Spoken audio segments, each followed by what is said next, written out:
Salutations. Qu'est-ce que j'entends au loin des commentaires? Ouh, tu parles de l'iPhone 15 Ultra alors que l'iPhone 14 vient tout juste de sortir. Bouh! N'as-tu pas honte? Ordure, monstre, vilaine personne. Et à cela je répondrai simplement, mais bien sûr que je vais parler de l'iPhone 15 Ultra. Je vais me gêner, tiens. Et le slogan de ma bannière c'est quoi? Alex Reframe, futur, tech and fun. L'iPhone 15 c'est le futur, c'est de la tech, et pour le fun... Attendez.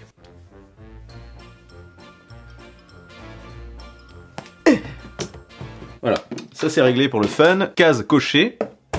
Plus sérieusement, le sujet de l'iPhone 15 Ultra est extrêmement intéressant je trouve, donc il fallait que je vous en parle. Le micro est mal mis. Est-ce que le micro est mieux mis? Non, le micro n'est pas mieux mis. Et là, il est mieux mis, ça a l'air d'aller. En fait, l'information provient de Mark Gurman, de chez Bloomberg. Le cher petit Mark Gurman, enfin grand Mark Gurman, pardon.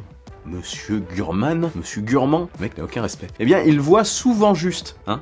Cette personne voit souvent juste et est plutôt bien informée. Et selon ses dires, l'année prochaine, Apple pourrait, en plus de revoir le design du produit, parce qu'on est sur une fin de cycle, profiter du changement de design pour introduire l'iPhone Ultra. Qui ne serait pas un nouveau modèle. Non, il remplacerait simplement l'iPhone Pro Max. Du coup, c'est quoi cette histoire? Ça fait réfléchir un peu déjà. D'abord, oui, on peut clairement s'attendre à un changement de design parce que l'iPhone 14, c'est le dernier du cycle de 3 ans dont je vous parle très souvent dans mes vidéos, un cycle qui a commencé avec l'iPhone 12, qui est arrivé avec des bordures droites autour de l'écran, enfin un nouveau châssis, donc un nouveau design. Ça a continué avec l'iPhone 13, les iPhone 13 Pro, etc.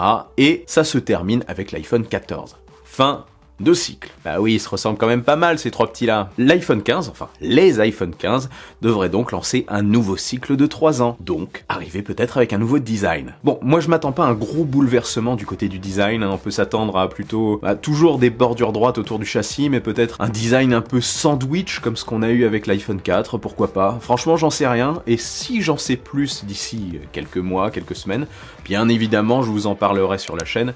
Si, seulement si, je trouve ça crédible. Bah ouais, je fais un tri quand même. Il y a un truc qu'on sait sur les iPhone 15, c'est qu'ils n'auront plus de port Lightning, parce que désormais, l'Europe l'interdit. L'Europe a imposé l'USB-C, ça sera donc l'USB-C ou rien. Il est possible qu'Apple opte d'abord dans un premier temps pour l'USB-C, peut-être que ce nouveau port tiendra 3 ans pendant tout le cycle de l'iPhone, ou peut-être qu'il disparaîtra progressivement au profit du MagSafe. Peut-être un MagSafe 2 qui chargera l'iPhone de manière plus rapide et qui permettra peut-être, je ne sais pas, de faire quelques petites connexions, histoire de supprimer tous les ports. On verra ça bien sûr, on n'y est pas encore. En tout cas, ça doit un petit peu les saouler. Ce qui est sûr, c'est que tous ceux qui ont un iPhone aujourd'hui avec leur chargeur et leur câble Lightning, eh bien devront se débarrasser de cette connectique. Vous pourrez toujours faire des guirlandes avec ces câbles. C'est très écolo. Donc revenons à notre iPhone 15 Ultra. Trêve de boutade. L'iPhone 14 Max et tous les modèles Max ont tendance à bien se vendre. Apparemment, principalement l'iPhone 14 Pro Max cette année. Et ça pousserait Apple à changer de nom et à changer de stratégie pour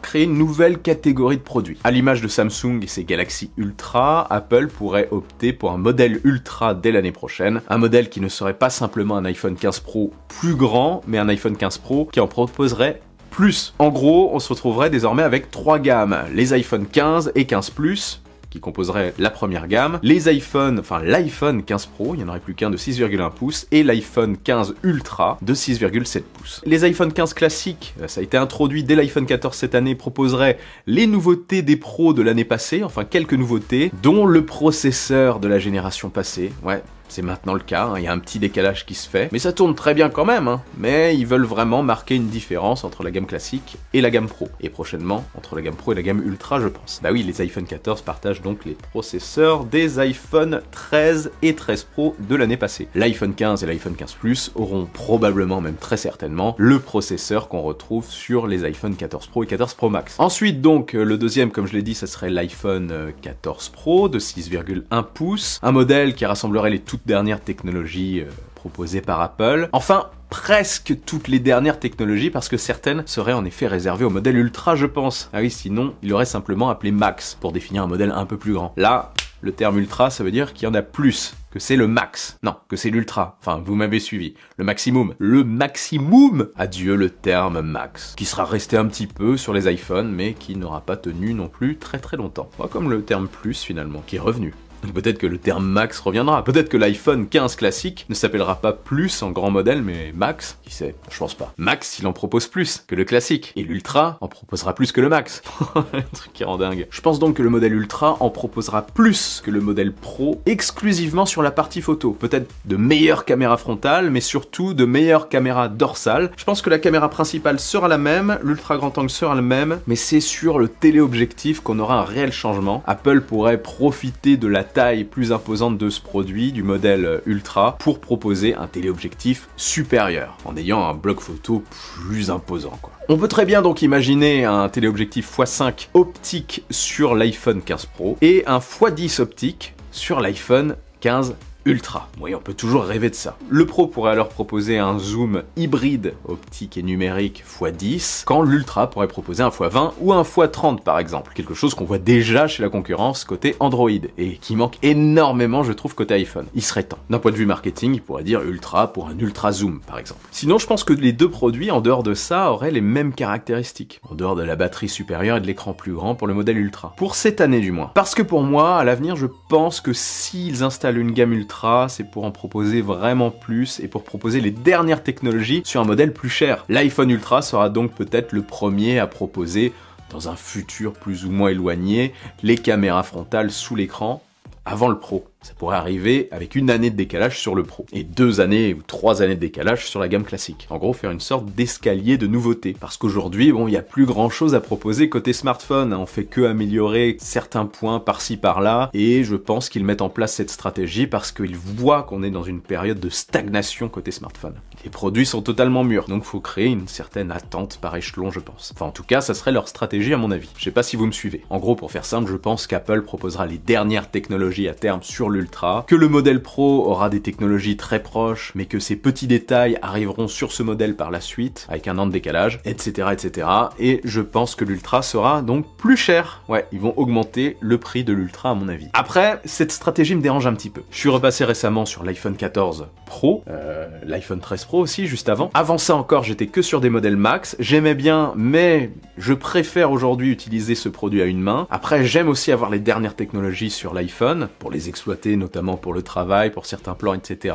Et aussi parce que je tape dans la tech, hein, forcément. Beaucoup aiment avoir les dernières technologies sur leur iPhone, mais ne veulent pas forcément un grand format. Et du coup, réserver toutes ces dernières technologies au grand format pourrait décevoir ceux qui préfèrent les petits formats.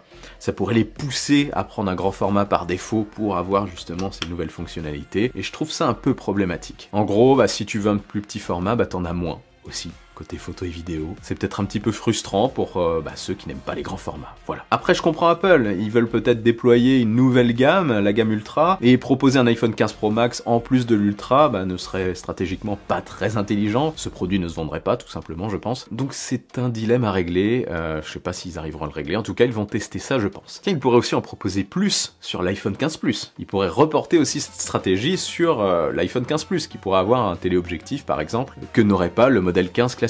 Vous en pensez quoi? Dites-moi ça en commentaire, ça pourrait être une stratégie crédible. iPhone 15 classique, iPhone 15 Plus qui en aurait un petit peu plus côté photo, iPhone 15 Pro, entre guillemets, le classique des pros, et iPhone 15 Ultra, qui lui en proposerait plus côté photo et vidéo aussi. Mais ça laisserait de côté complètement les gens qui préfèrent les petits formats, et qui seraient obligés d'attendre l'année suivante pour avoir ce genre de modification. Et peut-être jamais sur les classiques. Peut-être qu'ils veulent nous pousser à avoir des smartphones plus grands, qui sait. Ou peut-être qu'ils veulent nous pousser à dépenser plus, qui sait, hein? Peut-être. Bref, dites-moi en commentaire ce que vous en pensez, ça m'intéresse. Seriez-vous intéressé d'ailleurs par un iPhone 15 Ultra de 6,7 pouces qui en proposerait plus côté photo et vidéo, avec un petit zoom x10 par exemple? Seriez-vous déçu qu'un iPhone 15 Pro en propose moins que l'iPhone 15 Ultra, si vous préférez les petits modèles? Ça a déjà été le cas par le passé, mais de manière moins marquée. En tout cas, personnellement, ça me ferait repasser au grand modèle, c'est sûr. Allez, dites-moi ça en dessous. Et comment imaginez-vous d'ailleurs un tel modèle? Un iPhone 15 Ultra? Pliable à terme, peut-être? Et avant de partir, n'oubliez pas le bon pouce en l'air qui claque, l'abonnement de soutien qui fait toujours super plaisir. Je suis aussi sur les réseaux sociaux, sur Twitter, sur Insta, etc. Vive la technologie, vive le futur, rêvez les amis.